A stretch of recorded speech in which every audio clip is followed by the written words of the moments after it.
नमस्कार विद्यार्थी मित्रांनो, मी अभिषेक ठिगळे एज्युकल्चरमध्ये तुमच्या सगळ्यांचं स्वागत करतो आणि आपल्या समाज कल्याण सिरीजचा हा तिसरा लेक्चर आहे। तिसऱ्या शिफ्टचा आपण कुठल्या तरी एका पेपर बघतोय।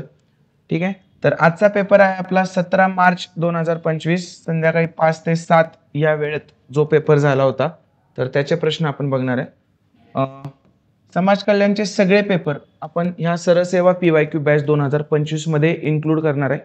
तर या बॅच मध्ये काय असणार आहे, दोन शिकवणारे फोल्डर तुम्हाला पहिल्यांदा असतील, एक मॅथ्सचा असेल, एक रिझनिंगचा असेल आणि त्याच्यानंतर हे जे सगळे तुम्हाला परीक्षा दिसतात या सगळ्या परीक्षांचे रिस्पॉन्स जशा जशा माझ्याकडे येतील तसे तसे सगळे पेपर आपण अपलोड करून टाकतोय। पेपर अपलोड करतोय याचा अर्थ त्याचं व्हिडिओ डिस्कशन अपलोड करतोय। मग त्याच्यात तलाठीचे झालेले आहेत, PCMC झालेले आहेत, BMC चे निरीक्षकचे झालेले आहेत, सहकारचे, WRD चे, टेटचे झालेले आहेत। जे काय माझ्याकडे पेपर येतात त्याचे आपण हे व्हिडिओ डिस्कशन याच्यामध्ये घेतोय आणि ह्या बॅचची व्हॅलिडिटी 1 वर्षासाठी असणार आहे। त्यामुळे इथून पुढे ज्या पण एक्झाम होतील त्याच्या रिस्पॉन्स शीट मुलांनी मला पाठवल्या की आपण त्याच्यात ते घेत जाणार आहोत। आणि समाज कल्याणचे, तलाठीचे प्रश्न खूप चांगले आहेत, BMC निरीक्षकचे खूप चांगले प्रश्न आहेत। तर ते जर तुम्हाला लगेच बघायचे असतील तर तुम्ही डेफिनेटली ही बॅच जॉईन करा। आज आणि उद्या गुढीपाडव्यानिमित्त आपण सगळ्या आपल्या बॅचेसवर 20% ऑफ देत आहोत। तर तुम्हाला कंबाईनसाठी जॉईन करायचे असेल तर कंबाईनची माझी सगळ्यात मोठी बॅच ती जॉईन करू शकता तुम्ही आज। आणि आज जॉईन केल्याचा असा फायदा होईल कंबाईनच्या बॅचला की जे वर्कबुकचे तुमचे पैसे जातात ते वाचून जातील, ते 20% मध्ये ते भरून निघतील ते। ठीक आहे, तर तुम्ही आज आणि उद्या ह्या कुठल्याही बॅच घ्या ॲपमधल्या आपल्या की त्या सगळ्या बॅचेसवर 20% ऑफ आहे। एज्युकल्चर हे ॲप डाउनलोड करून तुम्ही या बॅचेस जॉईन करू शकता। तुम्हाला काहीही प्रॉब्लेम आला तर या नंबरवर तुम्ही मला कॉन्टॅक्ट करून कधीही विचारू शकता किंवा तुमच्या शंका कधीही मी सॉल्व्ह करायला तयार आहे। चला आजच्या पेपरला सुरुवात करू आपण।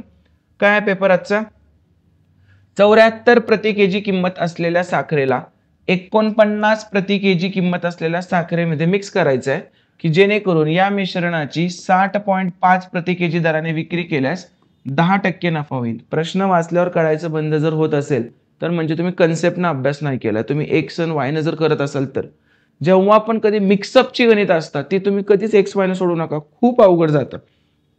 तुम्हाला ती गणित एलिगेशन या मेथडने सोडवावी लागतात। तर काय असते एलिगेशन मेथड, एक असते स्वस्त गोष्ट, एक असते महाग गोष्ट आणि एक असतं त्यांच्या मधलं, म्हणजे छोटं, मोठं आणि मधलं अशा पद्धतीचं असतं। पण सगळे हे एकाच ह्याच्यात पाहिजे। जर 74चा साखर आहे, 49 ची साखर आहे, जर ह्या खरेदी किमती आहेत तर ही 60 न मिक्स करून जे विकले ती पण त्याची खरेदी किंमतच पाहिजे। पण ही खरेदी किंमत नाहीये। का खरेदी नाहीये, 60.5 ला दराने विक्री केल्यास 10% नफा होतो। मग आधी त्याची खरेदी किंमत काढू। 10% नफा होतो म्हणजे विकले कितीला जातं, 110 ला। 110% ला विकणं म्हणजेच 60.5 ला विकणं, तर 100% ला विकणं म्हणजे किती, हे आपण त्याची खरेदी किंमत काढली। मग शून्याला शून्य गेले, हे किती आलं मग 605/11। 11×5 = 55, 5 उरले, 11×5 = 55 म्हणजे त्याची खरेदी किंमत काय आली मिक्सअप केलेल्या साखरेची 55। मग आता आपण आपल्या फॉर्मॅटमध्ये टाकू स्वस्त, महाग आणि मधलं। तर सगळ्यात स्वस्त किती 49, नंतर महाग किती 74 आणि त्यांचं मिश्रण नेहमी मधलंच असतं, ते किती असतंय 55। फक्त काय करायचं, मोठ्यातून छोटं वजा करायचं, असं तिरकं तिरकं। 55 मधून मी 49 वजा केले, किती मिळालं मला 6 आणि 74 मधून मी 55 वजा केले, किती मिळालं मला 19 बरोबर। म्हणजे रेशो काय असणार आहे माझा 19:6, कुणाचा, स्वस्त आणि महागवाल्याचा। त्यांनी काय विचारले, आधी महागाचा दिलता ना, मग महागाचा रेशो काय 6, म्हणजे 74 महाग आहे ना, महागाचा रेशो 6 आणि स्वस्ताचा रेशो 19, 6 19। तू आकडे बघ फक्त, किती आकड्यात आले उत्तर, 1 2 3 4 5, 5 आकड्यात उत्तर, काम तमाम। ठीक आहे, डन, पुढे जाऊया। आणि हा वाटतो तसा मी सांगितलं सोपा करून, पण हा टफच प्रश्न आहे, हा टफ प्रश्न आहे, एवढा पण इझी नाही। चलो नेक्स्ट, एका भागाकारामध्ये बघा परत रिपिटेशन आलं, हा मगाचा डिटेल सांगितला कारण हा फर्स्ट टाइम आला होता आपल्या 3 शिफ्ट मध्ये। आता हा बघा, एका भागाकारामध्ये भाजक हा भागाकाराच्या 4 पट आणि बाकीच्या 6 पट असतो। जर बाकी 18 असेल तर भाज्य किती असेल, बघा असं सरळ लिहून घ्यायचं आपण। बाकी किती आहे 18, भाजक काय आहे, भाजक बाकीच्या 6 पट आहे म्हणजे 18 सक्क अष्टदर्शी, आणि परत भाजक काय भागाकाराच्या 4 पट पण आहे म्हणजे याच्या 4 पट आहे, म्हणजे हे कशाचं 4 पट असतंय, ह्याला 4 दोन्ही 8, 4 सत्ते 28, 27च्या 4 पट. भागाकाराच्या 4 पट आहे, बाकीच्या 6 पट आहे. तर भाज्य विचारले तर भाज्य बरोबर काय असतं? 108 भाजक गुणिले भागाकार अधिक बाकी. ठीक आहे. आता कसं करणार तू? 8 7 56, एकक स्थानाला 6 येते आणि इकडे एकक स्थानाला 8 आहे. 8 आणि 6 14. याचं जे काय उत्तर असेल त्याच्या एकक स्थानाला किती आलं पाहिजे? 4 आलं पाहिजे. तसे किती ऑप्शन आहेत? एकच ऑप्शन आहे. तुला डिटेल करायचं असेल तर तू गुणाकार करून बेरीज करू शकतो. आता हा तिसऱ्यांदा प्रश्न आलाय, त्यामुळे मी आता या स्पीडने जाणार. तुम्ही जर आधीचं लेक्चर बघितलं नसेल तर बघा, तुम्हाला कळेल. तिथं पहिल्या दिवशी मी डिटेल सांगितलं, दुसऱ्या दिवशी अजून शॉर्टकट, आणि आता तर काहीच केलं नाही मी. डायरेक्ट सूत्र पण नाही लिहिलं. काय सूत्र असतं आपलं? भाज्य बरोबर भाजक गुणिले भागाकार अधिक बाकी. जमलं? पुढचा प्रश्न बघा. वार्षिक गणनेच्या चक्रवाढ व्याजाने एक रक्कम 6 वर्षांनी 40,280 होते आणि 8 वर्षांनी 80,560 होते. पण चक्रवाढ व्याज म्हटलंय, डायरेक्ट आपण ह्याचा फरक 2 वर्षात काढू शकत नाही. आपल्याला चक्रवाढ व्याजाचा फॉर्म्युला काय माहिती आहे? A is equal to P into bracket 1 plus R by 100 raised to T. एक एक व्हॅल्यू टाकू. अमाऊंट दिली आहे तुला, किती होते? 40,280 बरोबर. पी तुला माहित नाही, पहिली अमाऊंट तीच तुला काढायची, पहिलं principal plus 1 plus R by 100 किती काळासाठी आहे? 6 वर्षासाठी. परत अजून एक दिली आहे 80,560 बरोबर. पी तेच असणार आहे 1 plus R by 100 raise to 8 दिले 8 वर्षांनी. ह्याचा भागाकार करून टाकू. तुला बघ काय दिसतंय? ह्याच्या दुप्पटच आहे हे, म्हणजे इकडे किती होत आहे? 1/2. हे पी कॅन्सल. इकडे काय 6 च्या घात 6 ला गेले तर इथं 2च घात उरणार बरोबर. So 1/1 plus R by 100 raise to 2. पाया समान घातांक भागाकार असेल तर घातांकाची वजाबाकी होते. मग उलट घेतलं हे तर मला काय मिळतंय? 1 plus R by 100 raise to काय मिळतं? स्क्वेअर इज इक्वल टू मला काय मिळालं? 2 मिळालं. ठीक आहे. आता कुठल्या तरी एका इक्वेशन मध्ये पुट करा. मला इथलं माहित आहे किंवा इथलं माहित आहे बरोबर. दोन्हीपैकी कशात पण मी पुट केलं तरी माझं उत्तर येणार. बघा कसं करू शकतो मी ह्याच्यात 1 प्लस R by 100 चा 6 काढायचा आहे मला. किती होतं ह्याचा 6? जर मी घात काढला तर 6 काढायला ह्याला काय करायला लागेल? मला क्यूब करायला लागेल. मग ह्याला पण क्यूब करायचा. मग हे किती येतंय? 1 प्लस R by 100 चा 6 आणि 2 चा क्यूब किती येतोय? 8. मग ते पहिल्या इक्वेशन मध्ये मी पुट करतो. माझ्या पुट करतो. काय माझं पहिलं इक्वेशन? हे. ठीक आहे. मग 40,280 बरोबर P गुणिले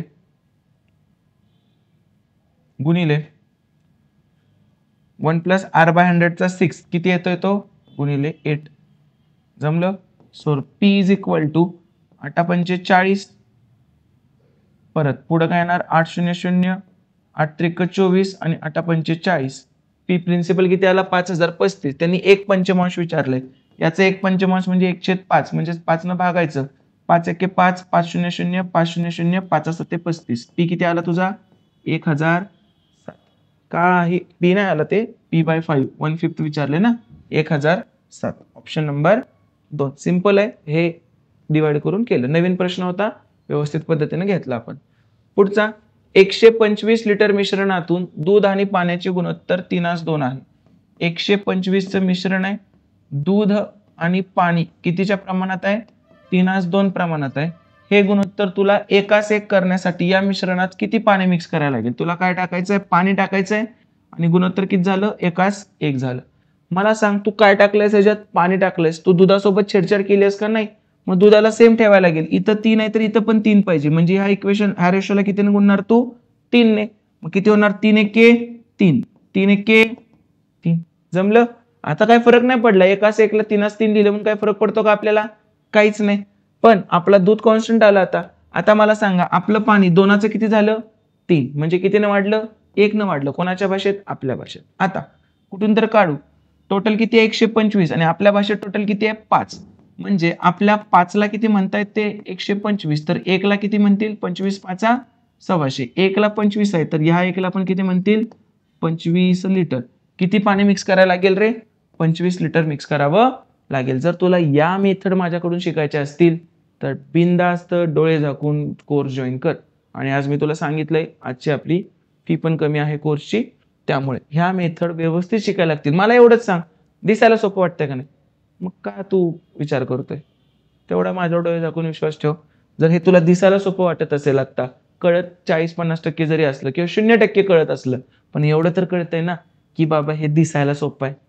दिसायला सोपं आहे तर शिकवल्यावर, कारण मी युट्यूबवर शिकवतच नाही, हे मी पहिल्या दिवसापासून सांगतो. युट्यूबवर मी एक्सप्लेन करतोय की गणित बुद्धिमत्ता खरंच सोपं आहे, फक्त ते योग्य पद्धतीने एकदा तुम्ही शिकला पाहिजे व्यवस्थित. ठीक आहे, चलो पुढे. सपनाने 22,500 अंशतः वार्षिक 13% आणि अंशतः 5% वार्षिक सरळ व्याजाने दराने गुंतवले. जर तिला 4 वर्षांनी दोन्ही गुंतवणुकीवर समान व्याज मिळत असेल तर 13% वार्षिक दराने गुंतवलेली रक्कम किती? मी काय म्हणतो, 13%ची रक्कम काढायची. मी म्हणतो 22,500 पैकी एक्स रक्कम 13%ने 4 वर्षासाठी गुंतवली आणि परत दुसरी पण तेवढंच व्याज मिळतंय, पण त्याची रक्कम काय असणार आहे? टोटल रक्कम 22,500 आहे. एक्स रक्कम तिकडे गुंतवली तर दुसऱ्याची रक्कम काय? 22,500 वजा एक्स. याचा रेट ऑफ इंटरेस्ट किती आहे? 5 आणि 4च वर्षांसाठी. छेद 100 आणि छेद 100. 100ला 100 कॅन्सल, 4ला 4 कॅन्सल. काय उरलं इकडं? 13x. दोन्हीचं व्याज समान आहे म्हटलं ना, समान व्याज मिळते म्हटलंय. इज इक्वल टू इकडचं काय येणार? 5 0 5 0, 5 5 25 2, 5 2 10 2 12 1, 5 2 10 1 11 वजा 5x. डन. हे वजा 5x इकडे आलं तर किती होणार? इथं 18x 1125 वर 2 0. चला मग x इज इक्वल टू काय येणार? 18 सख्खा अष्टदर्शे 4 आलं, 18 दुनी 36, 9 उरले, 18 पंचे 90, 18 0 0. x बरोबर किती आलं? 6,250. आणि x म्हणजेच काय? 13% व्याजाने गुंतवलेली रक्कम आहे, तर उत्तर काय आलं? 6,250. फक्त इक्वेट करायचं होतं आणि आन्सर लिहायचं होतं. 100 100 4 4 हे तर आधीपासूनच कॅन्सल झाले होते आपले. नेक्स्ट, जेव्हा एका संख्येला भाजकाने भागले असता बाकी 18 उरते, जेव्हा त्या मूळ संख्येच्या दुपटीला जर भाजकाने भागल्यास बाकी 26 उरते. आता कितीदा झालं हे मला आता काय वाटतच नाही असल्या प्रश्नाचं, बरोबर? तर उत्तर काय? मी याला 3 ने भागलं तर 3 सक 18 शून्य उरणार आहे. मग 26 ला पण शून्य बाकी उरते का? शून्याची डबल शून्य असते, नाही उरत, म्हणजे 3 येणार नाही. 7 न 7 दोन्ही 14 बाकी 4 उरली आणि परत 7 त्रिक 21 बाकी 5 उरली. डबल उरते का? कारण जर भाज्य डबल झालं तर बाकी पण डबल व्हायला पाहिजे होती, पण ते पण नाही होत. आता मी 5 न करतो. परत 5 त्रिक 15 बाकी किती उरली? 3 आणि 5 चौक 20 बाकी किती उरली? 6. झालं का डबल? डबल झालं का? ठीक आहे, म्हणजे उत्तर काय आलं? 5. आता ही कन्सेप्ट समजायची असेल तर पहिलं लेक्चर बघायचं समाज कल्याणचं, दुसरं लेक्चर बघायचं. डिस्क्रिप्शन मध्ये मी टाकलेलं आहे, आय बटन मध्ये पण तुला दिसत असेल. पहिल्या 161 नैसर्गिक संख्यांच्या वर्गाची सरासरी किती असेल? आता वर्गाची, सलग संख्यांच्या वर्गाची बेरीज किती असते सांगतो तुला. n into n plus 1 into 2n plus 1 upon 6. ही काय असते? बेरीज असते. पण त्यांनी सरासरी विचारले. मग सरासरी म्हणजे काय? टोटल नंबर ऑफ संख्येला आपण डिवाइड करतो. म्हणजे डिवाइड केलं म्हणजे इथं काय केलं? n केलं. ह्या सगळ्याला n. 5 संख्या असतील तर 5 ने डिवाइड, n संख्या असतील तर n ने डिवाइड करतो. ठीक आहे. तर आता बघा मग काय होतंय, ही आता काय झाली आपली सरासरी. बेरजेचा फॉर्म्युला काय आहे? बेरजेचा फॉर्म्युला अपॉन 6 आहे, पण सरासरी म्हणजे काय? डिवायडेड बाय n पण आपल्याला केलं पाहिजे. मग या n ला n गेलं, उरलं काय उत्तर? n plus 1 2n plus 1 upon 6. n किती आहे? 161. 161 आणि 1 डिटेल लिहू, पहिलंच एक्झाम्पल होतं असलं, आणि 2 गुणिले 161 अधिक 1 छेद 6. हे किती आलं? 162 गुणिले हे किती येत आहे? बेकबे साईडलाच करू, बेकबे 16 32 आणि 1 323. डायरेक्ट लिहिलं 323 छेद 6. मग परत 6 1 6, 6 2 12, 4 उरले, 6 7 42. म्हणजे उत्तर काय आलं? 27 गुणिले 326. आपलं ठरलंय की काय? ठरलंय आपलं एकच स्थान बघायचं. 7 सख्ख 42, 7 सख्ख 42. त्यांचं काय तर चुकलेलं दिसतंय आपल्याला. 6 2 42, 6 7 आपलं तर सगळं 322. सॉरी किती आलंय? 322 अधिक 1 किती येणार? 323. करा काय येणार? 27 गुणिले 323. 7 त्रिक 21, एकक स्थानाला किती आलंय 1. गुणाकार करायची गरज आहे का? एकच ऑप्शन आहे तसं. तुला गुणाकार करायचा असेल तर तू तसा गुणाकार करू सुद्धा शकतो. पुढचा प्रश्न बघा, सिम्प्लिफिकेशनचा प्रश्न आहे. तुम्हाला 4096 चं 6वं रूट काढायचं आहे, 83521 चं चौथं, 8000 चं तिसरं आणि 5776 चं स्क्वेअर रूट काढायचं आहे. आपण इथून सुरुवात करू. स्क्वेअर रूट काढायचं शॉर्टकट तुम्हाला काय सांगितलंय, 5776 आहे, 6 आहे म्हणजे एकक स्थानाला किती येणार आहे, 6 किंवा 4 येणार आहे. बरोबर. आता 57 आहे, 57 कशाच्या वर्गानंतर आहे, 7 चा वर्ग 49, 8 चा वर्ग 64 म्हणजे 7 नंतर आहे. बरोबर. मग 70 चा वर्ग किती 49 आणि 80 चा वर्ग 64. ठीक आहे, आपण बघू. 7 च्या वर्गानंतर आहे म्हणजे पहिला आकडा 7, 7 ला एकानं पुढच्या संख्येने गुणायचं, 7 8 56. हे 57 त्याच्यापेक्षा मोठा आहे म्हणून आपण मोठी संख्या घ्यायची 4 आणि 6 पैकी, म्हणजे 5776. कशाचं वर्गमूळ आहे, 76. 5776 चं वर्गमूळ काय, 76. 8000 चं क्यूब रूट काढायचं आहे. 8 चं क्यूब रूट 2 आणि 1000 चं 10, तर 8 ह्याचं काय आलं 20 आलं. आता आपल्याला चौथं रूट काढायचं आहे. आधी वर्गमूळ काढून मग चौथं रूट काढू. वर्गमूळ काढला आधी 1 किंवा 9 येणार एकक स्थानी. 835 आहे, 835 कशाच्या वर्गानंतर आहे, 28 चा वर्ग 784 असतो त्याच्यानंतर आहे. सो 28 येणार आणि 28 च्या पुढच्या संख्येने जर गुणायचा प्रयत्न केला तर हे 9 म्हणजे 9 च्या आसपास आहे, 289. बरोबर. तर याचं उत्तर काय येणार, 289. ठीक आहे. पुढे नंतर हे 4096 चं 6वं रूट आपल्याला 289 वर्गमूळ आलं, ह्याचा पण वर्ग करायचा आपल्याला. 289 चं वर्गमूळ 17 म्हणजे याचं उत्तर 17 आलं. आणि आता 4096 आहे, 4096 चं वर्गमूळ आपल्याला पाहिजे. तर 4096 चं वर्गमूळ किती असतंय, 85 म्हणलं तर 8 9 72 नाही, 75 55 5 31 65 67 42 म्हणजे 64 असू शकते. ठीक आहे, 64. 64 गुणिले 64, 4 चौक 16, 4 सख्ख 24 आणि 1 25, 0 6 चौक 24, 6 36 आणि 2 38, 6 5 9 64 आहे.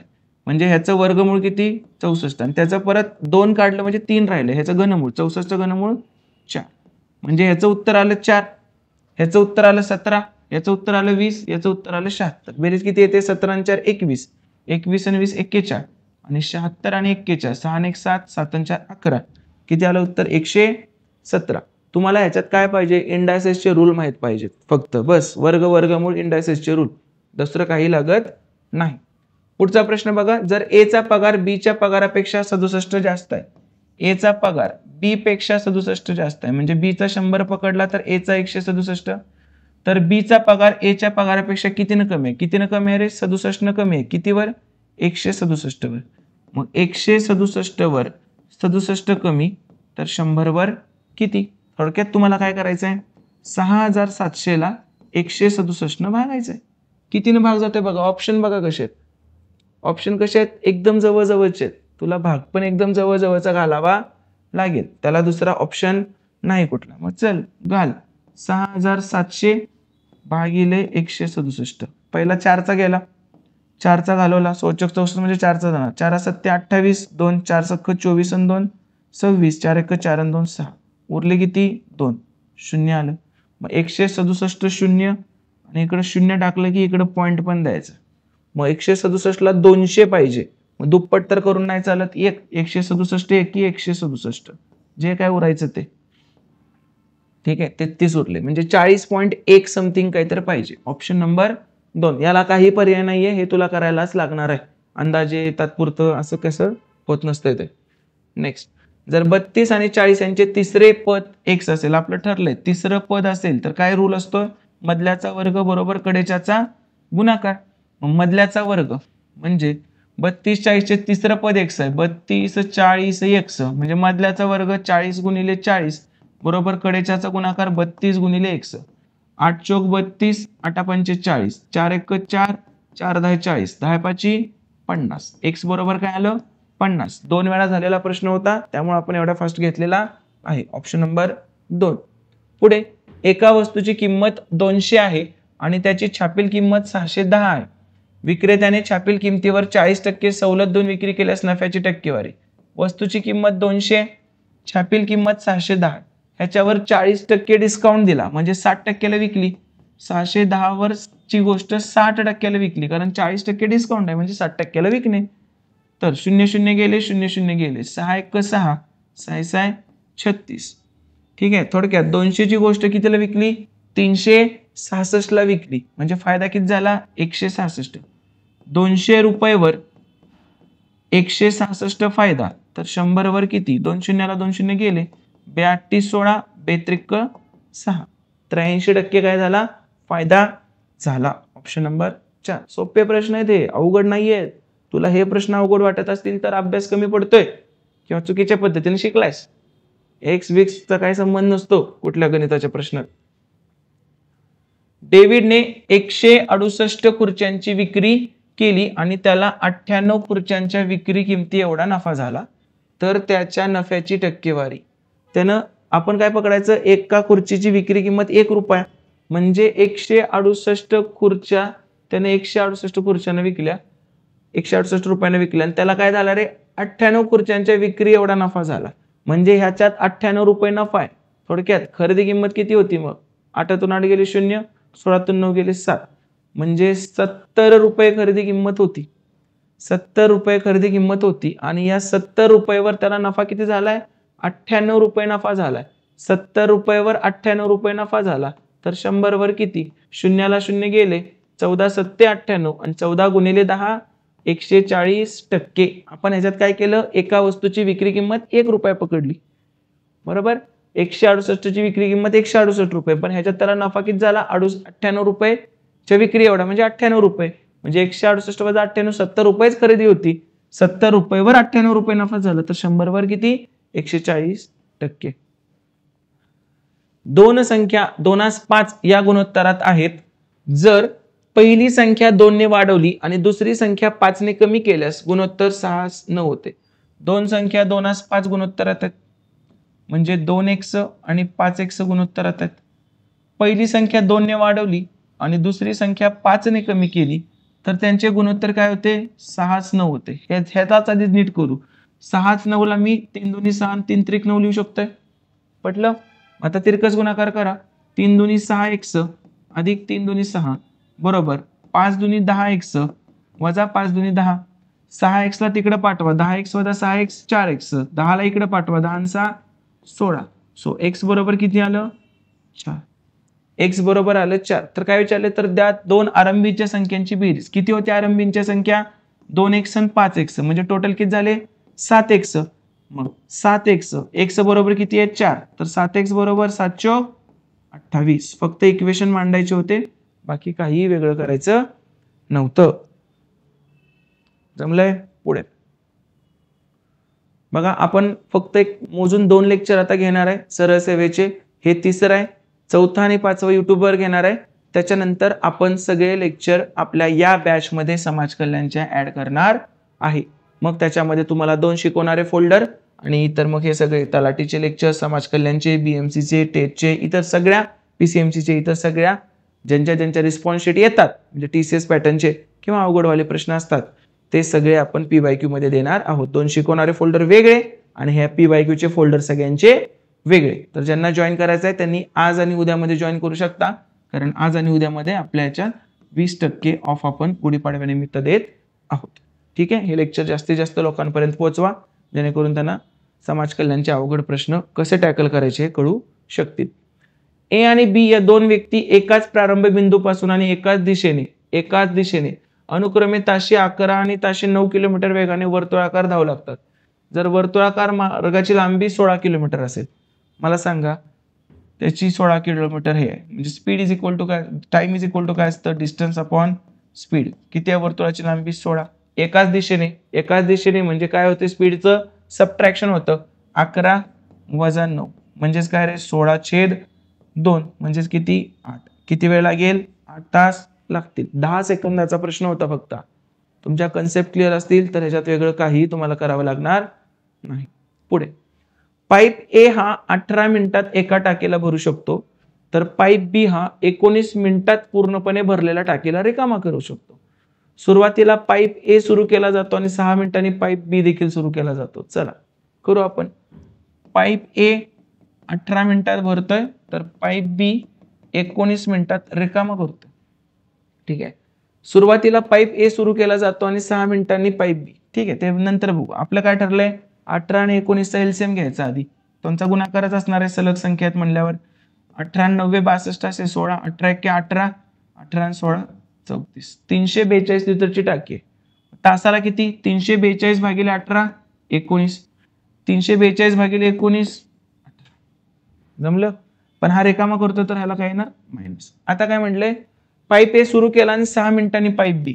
पण सुरुवातीच्या 6 मिनिटांसाठी फक्त पाईप ए सुरू आहे ना, मग 6 मिनिटात पाईप ए किती पाणी भरेल? 19 सख्ख 14 टोटल पाणी किती भरायचं आहे? 342. टोटल पाणी भरायचं आहे 342. त्यातलं 114 भरलं गेलं म्हणजे उरलं किती? 12तून 4 गेले 8, हातचाला 1, 4तून 2 गेले 2 आणि 3तून 1 गेला 2. 228 पाणी भरायचंय. पण आता दोन्ही पाईप चालू आहेत. दोन्ही पाईप चालू असतील, हा 19 भरेल आणि हा 18 रिकामा करेल, म्हणजे तासाला 1 लिटर भरलं जाईल. तासाला 1 लिटर भरलं जाईल. तर 228 भरण्यासाठी 1 लिटर तासाच्या प्रमाणे किती तास लागतील? 228 तास लागतील. त्यांनी तुला तेच विचारले, उर्वरित टाकी किती वेळात किंवा किती मिनिटात पूर्णपणे भरली जाईल?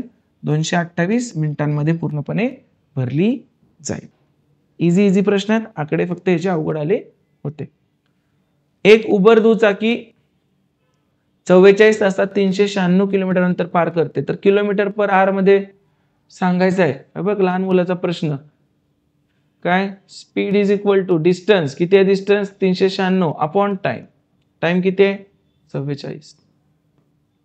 मग काय येणार? 22 दुनी 44, 22 एक्के 22, उरले किती? 17, 22 8 76. बेग क बेग 92 18, 9 kilometre per hour.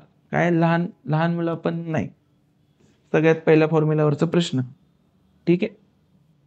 Next ABC. बघा, तिसरा पेपर आहे, सेम टू सेम प्रश्न आलाय समाज कल्याणला. काय मग अर्थच नाहीये त्याला. ABC या 3 मित्रांनी 4 3 5 या गुणोत्तरात पैसे गुंतवले. ABC 4 3 5 या गुणोत्तरात पैसे गुंतवले. 6 महिन्यानंतर बी त्याच्या भांडवली रक्कमेत, म्हणजे काही चेंज करत नाही ते, 6 महिने बी तसंच ठेवले, रक्कम अर्धी करतोय ते पण तसंच ठेवले. तर एकूण वार्षिक नफ्यातील बघा, 6 महिन्यासाठी तर 3 रुपये आहेत, पण पुढच्या 6 महिन्यासाठी 1.5 रुपये. ह्या दोघांनी त्यांचे पैसे 12 महिन्यांसाठी ठेवलेत, त्यांना काही फरक पडलेला नाही. मग बघा, 12 चोक 48, साइन त्रिक 18 आणि 15 सख्ख 90चं 9, 18 9 27 आणि 12 पंचे 60. हे सगळं झालेलं आहे म्हणून तर एवढं फास्ट चाललंय आपलं. तर मग काय येणार याचं? 6 8 3नच जातं वाटतं, 3नच जातोय फक्त. परत 16 त्रिक 48, 3 9 27 आणि 3 20 60. म्हणजे किती प्रमाणात? 16 9 20 प्रमाणात नफा. टोटल नफा किती झालाय? 64,000 नफा झाला टोटल. आणि बीचा वाटा आपल्या भाषेत टोटल किती झालाय? 16 9 25, 25 आणि 20 45. आपल्या भाषेत 45 झालाय, त्याला ते किती म्हणतायत? 64,000 म्हणतात. काय म्हटलंय? आपल्या 45ला किती? 64,000. वाटा कोणाचा शोधायचा आहे? बीचा शोधायचा ना. बी किती आपलं? 9. 9 एक्के 9, 9 5 45. बरोबर आहे. आता 5 एक्के 5, उरला 1, 5 दुनी 10, उरले 4, 5 48, 5 0 0 5 0 0, 12,800. नेक्स्ट, ए आणि बी एक काम अनुक्रमे 4 दिवस आणि 10 दिवसात करू शकतात. ए आणि बी दोन्ही एकत्र काम करत असल्यास काम पूर्ण करण्यासाठी आवश्यक दिवसांची संख्या. बघा, ए 4 दिवसात करतोय आणि बी 10 दिवसात करतोय. दोघं मिळून करत असतील तर लसावी किती आला याचा? 20. लसावी आला 20. तर दिवसाला किती करतील? 4 पंचे 20, 10 दुनी 20. दोघं मिळून केले तर दिवसाला किती करतील? 7 काम करतील. त्यांनी काय विचारले? मिळून किती दिवसात काम पूर्ण होईल? दिवसाला 7 काम करतायत. 20 काम करायला 20/7 म्हणजे 7 दुनी 14, उरले 6, 7 8 56. 2.8 दिवस लागतील. दिलंय. चलो पुढचा प्रश्न. एक सायकल अनुक्रमे 30 किलोमीटर प्रति तास, 40 किलोमीटर प्रति तास आणि 60 किलोमीटर प्रति तास वेगाने सलग 3 वेळा 5 किलोमीटरची अंतर पार करते. तर अंतरासाठी सरासरी वेग आपलं ठरलंय. सरासरी वेगला अंतराची गरज लागत नाही. तुम्ही डायरेक्ट याच्यावरून करू शकताय. सेम अंतर आहे ना, हे 30 न चाललंय, हे 40 न चाललंय, हे 60 न. यांचा लसावी छोटं डिस्टन्स पकडा. यांचा लसावी काय 30 40 60चा 120, 120 120 120 पकडून चला. तर 120 जायला 30च्या स्पीडनं किती वेळ लागेल? 4 तास. 120 जायला 40च्या स्पीडनं किती वेळ लागेल? 3 तास. 120 जायला 60च्या स्पीडनं किती वेळ लागेल? 2 तास. तर सरासरी वेग म्हणजे ॲव्हरेज स्पीड विचारले. ॲव्हरेज स्पीड काय असतं? Total distance covered upon total time taken. Total distance किती? 120 120 120. किती झालं टोटल टाइम? 360. टोटल डिस्टन्स 360 आणि टोटल टाइम काय? 4 आणि 3 7 आणि 2 9. बरोबर. मग किती आला आन्सर? 9 चौक 36 900. 40 किलोमीटर पर आवर हे काय झालं त्याचं ॲव्हरेज स्पीड. जमलं? झाला होता सेकंड पेपरला असा एक प्रश्न. ठीक आहे. तर अशा पद्धतीनं आज आपण 17 मार्च संध्याकाळी 5 ते 7 वाजताचा पेपर बघितलाय. तुम्हाला माझ्याकडून याच लेवलचं अंकगणित बुद्धिमत्ता शिकायचं असेल आणि चांगले चांगले प्रश्न सोडवायचे असतील, जर तुम्ही सरळ सेवेचा अभ्यास करत असाल तर ही बॅच जॉईन करा. याच्यामध्ये आपण 2 मॅथ रिझनिंगचे फोल्डर देतो आणि बाकी सगळे ह्या सगळ्या एक्झामचे वेगवेगळे फोल्डर PYQचे देतो. आणि तुम्हाला जर कंबाईनची बॅच जॉईन करायची असेल तर संपूर्ण अंकगणित आणि बुद्धिमत्ता 2025 ही बॅच एज्युकल्चर या ॲपवर जॉईन करा. तुम्हाला त्याच्यात कंबाईनचे कन्सेप्ट आणि 2009 ते 24 पर्यंतच्या सगळ्या प्रश्नांचे आपण वर्गातच सोडवून घेतो मुलांकडून. आणि आज आणि उद्या या दोन्ही बॅचेसवर 20% ऑफ आहे. आपल्या एज्युकल्चरच्या सगळ्या बॅचेसवर आज आणि उद्या 20% ऑफ आहे. तर नक्की ही बॅच तुम्ही जॉईन करू शकता. तुम्हाला काही प्रॉब्लेम असतील तर स्क्रीनवरचा जो नंबर आहे त्याच्यावर मला तुम्ही कधीही कॉन्टॅक्ट करू शकता आणि एज्युकल्चर हे ॲप डाउनलोड करून बॅच जॉईन करा. धन्यवाद.